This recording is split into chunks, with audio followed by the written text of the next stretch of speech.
The Canadian government has put forth a bill that would allow legalized assisted suicide for Canadian residents. If passed, the law stipulates that individuals must be 18 years of age or older, mentally competent, have a serious disability that is clearly worsening, or an incurable disease causing enduring physical and psychological suffering. The law would also not allow tourists to travel to Canada for euthanasia. It would only apply to Canadian citizens and residents. This is an ongoing conversation in Canada, Joya, after the bill last year was struck down. Interesting. So I'm curious, are these kind of new provisions that they added? Like maybe one of the reasons it was struck down last time is because they didn't have these stipulations? I think partially it was that, and partially it was just not the right time. Just the bigger ideological question of like, will the government help you die, basically, right? Essentially, yeah. And I think it's a tricky situation. And this is also something that sparks a larger conversation with regard to, states. It's only really legal in, states including California, Washington, Oregon, Vermont, New Mexico, and then internationally in places including Switzerland, Germany, Albania, Colombia, Belgium.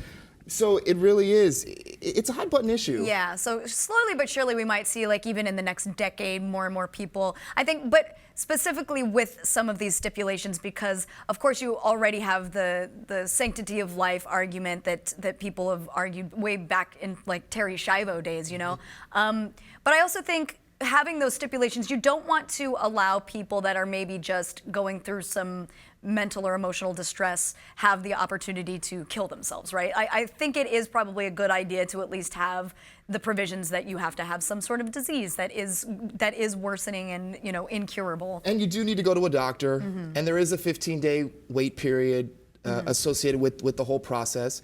And any doctor that does not want to partake in the practice is allowed to resign themselves, but they must refer you to someone else who's willing to do it.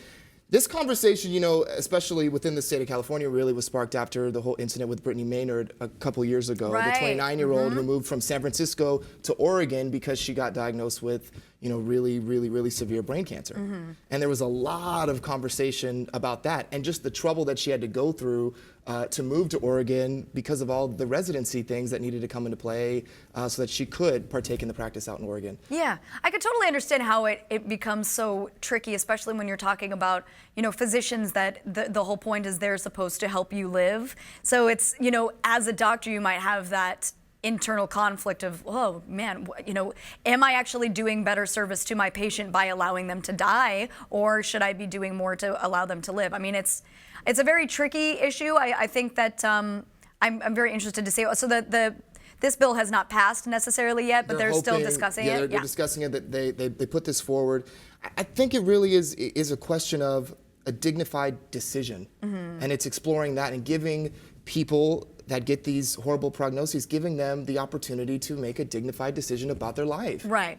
And even, whether or not it's, yeah, exactly, just having control over your own life. If you have a debilitating disease that's causing you obscene amounts of pain and suffering, what's the alternative? You either live with that until the disease kills you anyway, or and the family is watching you, absolutely, disintegrate. So.